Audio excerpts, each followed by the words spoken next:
For nearly 40 years, chemically amplified resists, or CARs, dominated the semiconductor industry. But technological changes present opportunities for major industrial shifts, and the introduction of EUV is perhaps the biggest technological change in the past 10 years. EUV's rise has opened the door to a perhaps revolutionary new photoresist, and two very interesting new players supporting them. In this video, we talk about the new metal oxide and dry resists developed for the EUV era and beyond. I covered photoresists in a prior video, but let me summarize. Photoresist is critical to the photolithography process, where we apply a design to a wafer using high-powered UV light exposure. During lithography, a layer of liquid resist is applied onto the wafer using a method called spin coating. After drying that resist layer, the chip design is then projected onto the wafer in the UV exposure tool. After that, we do a post-exposure bake and then develop the latent image so to remove the exposed parts if we're using a positive photoresist. During the etch, we employ either acid or plasma-based methods to permanently engrave the design image. After the etch is complete, we strip off the remaining resist and go about our day.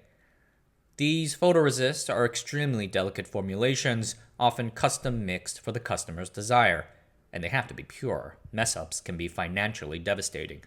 TSMC suffered an issue with impure resist polymer ingredients that killed an estimated 10,000 to 30,000 wafers and cost the company $500 million. As of this writing, the most widely adopted resists in industry are CARs. These are special chemical compounds with several components. When UV light hits the resist layer, it activates one of the CAR's components called a photoacid generator, or PAG. The name says it all. The photoacid generator generates some acid. This acid goes on to catalyze another reaction in the CAR. It removes a chemical component known as a dissolution inhibitor that previously blocked the CAR's ability to dissolve in the developer liquid. Critically, this reaction does not consume that little bit of acid, leaving it free to catalyze more reactions around where the photon first hit. A single photoacid generator molecule can catalyze hundreds of reactions. CARs were pioneered in the early 1980s by people at IBM as a complement to KrF 248nm lithography, and after some 30 years, fabs are very familiar with it. Their processes, fab layouts, and equipment are geared to handling CARs. Today, the CAR industry is dominated by Japanese companies like Tokyo Oka, JSR, and Shin-Etsu, the first two being the largest suppliers, with each having about 30% market share. Famously, the performance of CARs is often evaluated along three axes: resolution, line edge/width roughness, and sensitivity. What are they? Resolution has two subterms, pitch and feature resolution. Pitch resolution is the smallest pitch that the tool can print, the distance between two neighboring features. It determines how tightly we can pack transistors together and depends on the famous Rayleigh criteria, wavelength and numerical aperture, or NA, so on. Feature resolution refers to the smallest feature size, the finest details, that the tool can print. It determines transistor performance and depends on both tool and resist, as well as technique. Line edge roughness measures the displacement of an individual edge from the ideal. Line width roughness looks at the total quote-unquote shakiness of distance from one edge to the other. In other words, these metrics measure whether the resist can keep smooth lines and edges and avoid irregular waviness. This has been more of a concern as devices have shrunk below the 100 nanometer mark. And finally, sensitivity. This measures the dose needed to change the resist's behavior. In other words, how responsive is the resist to the lithography exposure tool's light? Low sensitivity means either increasing the exposure dose or making the resist layer thicker. The former is expensive because it usually means keeping the wafer in the exposure tool longer, reducing throughput. The latter runs risk of pattern collapse due to mechanically weaker features. There are other things to care about, like contrast and etch resistance, but these three dimensions are most complex to handle because, with regards to CARs, they are coupled. Improving one worsens either one or the other two. They call it the RLS tradeoff. For example, if you want to improve a CAR's sensitivity to DUV or EUV light, then intuitively you might want to add more photoacid generators so to make more acid catalyst. But there is a trade-off. The acid catalyst's spread cannot be controlled, it is stochastic, and so it can spread beyond where you want it to go. This leaves you with unwanted rough edges, hurting the L in RLS. The diffusion also blots the printed image, like as if you had written something with too much ink. This creates a blur that hurts resolution, the R in RLS. No surprise, there is an equation for this RLS trade-off. The product of resolution cubed, as measured by blur, line edge roughness squared, and dose to size is constant. Lower is better for all three metrics, but try to shrink one and the others rise in response. CARs are great for DUV lithography, but EUV introduced a problem. Resists absorb DUV and EUV photons fundamentally differently. Resist materials absorb DUV light at a molecular level, allowing makers to tune a resist by adding or subtracting specific molecule groups. EUV photons, however, interact with the resist at an atomic level, making absorption a function of elemental composition. But traditional CARs are made from oxygen, carbon, and hydrogen. Those elements' low Z numbers, as in the number of protons or neutrons in their nucleus, made them not that great at quote-unquote stopping an EUV photon. When the first generation of EUV entered high volume in 2017-18 at the 7 nanometer process node, fabs used existing 193 nanometer CARs, just slightly modified. This was because the fabs were already very familiar with CARs, and there are more levers to pull to raise sensitivity without throwing out the whole thing. However, raising that sensitivity brought about new issues, of course. With less EUV photons being sent to the wafer surface, since each EUV photon uses more energy to produce, we see worsening issues with random variations in photon distribution called photon shot noise. At about 30 millijoules per square centimeter, each 10 square nanometer plot gets about 2024 photons. But there is about 2.2% random variation, that is a noise. So a CAR that is too sensitive will take these false positives photons at face value, worsening line edge roughness and resolution. So in the end, for 7 nanometer, it seems like chip makers simply raised the EUV exposure doses and did not much try to increase sensitivity. But subsequent generations of CARs introduced different tweaks to raise EUV sensitivity without trading off too much of the other stuff. Work is being done in acid diffusion, or how the catalyst acid travels from the point of EUV photon impact. JSR discussed several strategies, including adding special things called quenchers that restrain the acid catalyst, as well as swapping in entirely new PAGs. There's work on adding a whole new class of fluorinated PAGs said to be more sensitive to EUV wavelengths. Another approach has been to add metal-based sensitizers to boost existing PAGs. When UV photons hit the resist, they ionize it, releasing free electrons. Sensitizers capture these electrons and turn them into additional acid that accentuates that which is generated already by the PAGs.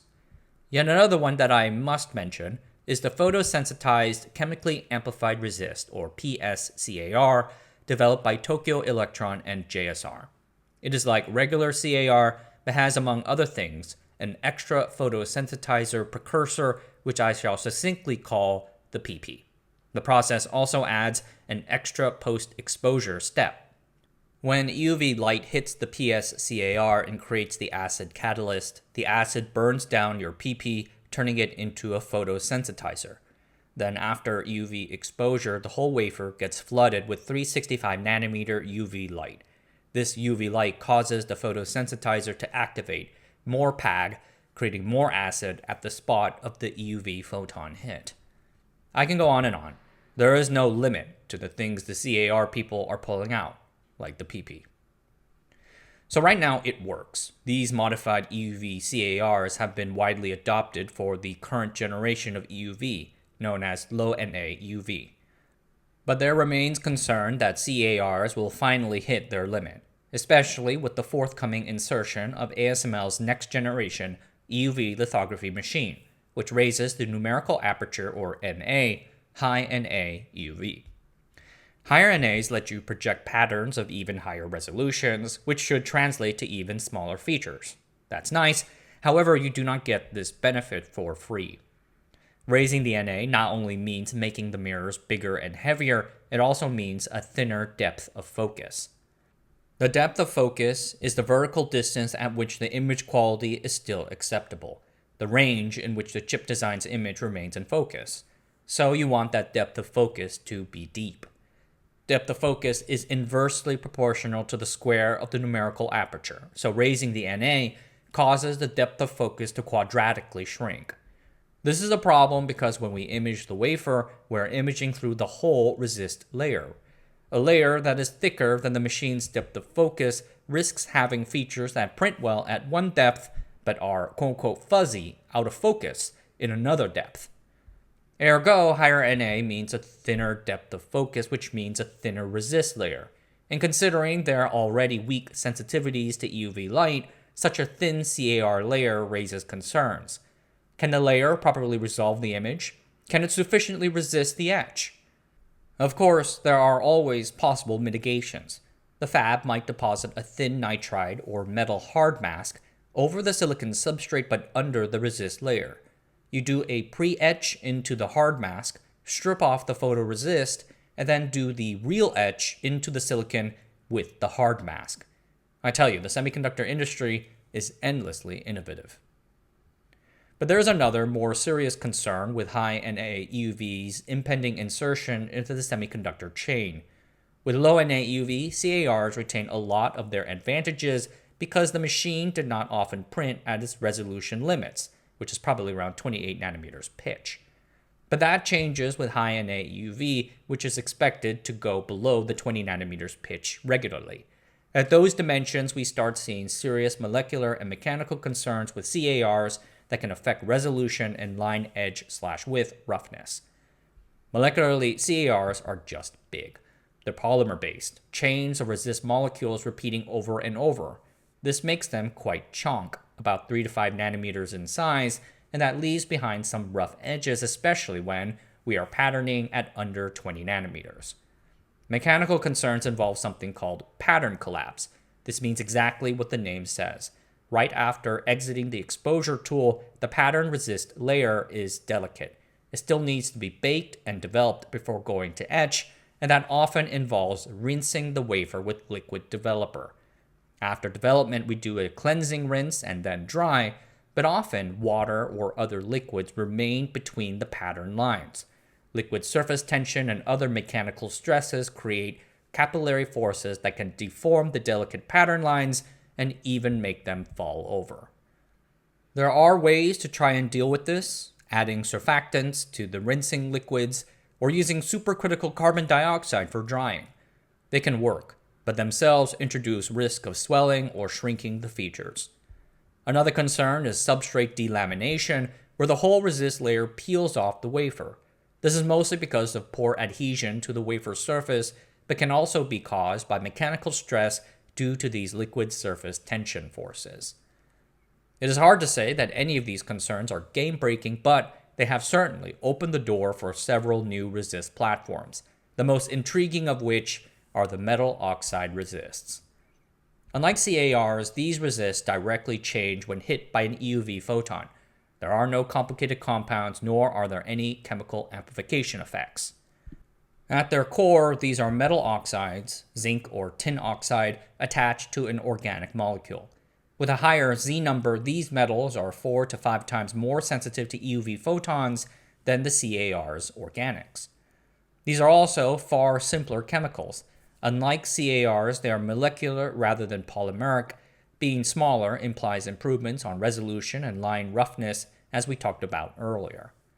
Moreover, them not relying on the unpredictable diffusion behaviors of an acid catalyst implies better metrics in terms of blur and line edge/width roughness. After development, it is also claimed that the metal oxide resist shell is robust enough that the fab can skip depositing that aforementioned hard mask before the etch step. so that's nice. The idea of metal-based resist for EUV has been around. Who actually owns credit for realizing said idea and the patents associated with that appears to be the subject of some lawsuits right now, more on that later. There are two notable parties. One is a professor at the University at Albany, State University of New York, Dr. Robert Brainerd. A longtime photoresist authority, he did pioneering work on metal-based EUV resists as part of a program called Molecular Organometallic Resist for EUV or more. And then there is the Impria Corporation. This company spun out of Oregon State University's Department of Chemistry in 2007, based on work done by Professor Doug Kessler. They have been promoting adoption of their tin metal oxide resists for almost a decade now. As they proved out their approach, Impria was supported with money from giants in the semiconductor industry. The associated names are impressive. In 2014, they raised a $7.3 million Series A, led by Samsung Ventures with the venture arms of Intel and Applied Materials participating. 3 years later, 2017, they closed a $23 million Series B, again led by Samsung Ventures. Current investors Intel and Applied participated. The Japanese photoresist giant JSR joined the round 2, their first appearance. In 2020, Impria raised $31 million in a Series C round, this time with JSR the lead investor. Existing investors Samsung, Applied, and Intel participated, with new additions SK Hynix and TSMC. It's like the chip Avengers in here. A year later, after buying 21% of the company in the previous rounds, JSR agreed to acquire the rest of Impria for over $500 million. Impria is today a wholly owned subsidiary with research and manufacturing done in the city of Corvallis, Oregon. I recently attended a presentation by Lam Research at SEMICON Korea where they discussed a new dry EUV photoresist they called Aether. Like Impria's offering, Aether is a metal oxide resist. They really buy into the idea that this is going to be a new game-breaking category that will revolutionize the industry. Aether's major differentiator from what Impria offers is that it is dry. It is not a liquid. Thusly, it cannot be applied onto the wafer using the spin coating method like with CARs and Impria's metal oxide resist. Rather, Lam Research employs something like atomic layer deposition or ALD. I covered ALD in another video. In it, chemical precursors are combined in alternating pulse and purge action steps to slowly deposit a chemical layer onto a substrate. But what Lam is really pushing with regards to Aether is on the other side, dry development. It works kind of like dry etch, where a plasma or non-plasma chemical is used to remove unexposed resist regions after exposure. By removing the liquid from the development process, you eliminate what is often fingered as the single largest risk factor behind pattern collapse for these extremely small features. This in turn can reduce defects and save cost for memory and logic fabs. That being said, dry development is not a panacea. It has its own issues. For example, the dry development gas must strongly differentiate between EUV exposed and unexposed regions. This is known as having high selectivity. If selectivity is too low, then that forces higher EUV doses, as well as something called corner rounding, where sharp corners get eaten away from the gas to form unwanted rounder shapes.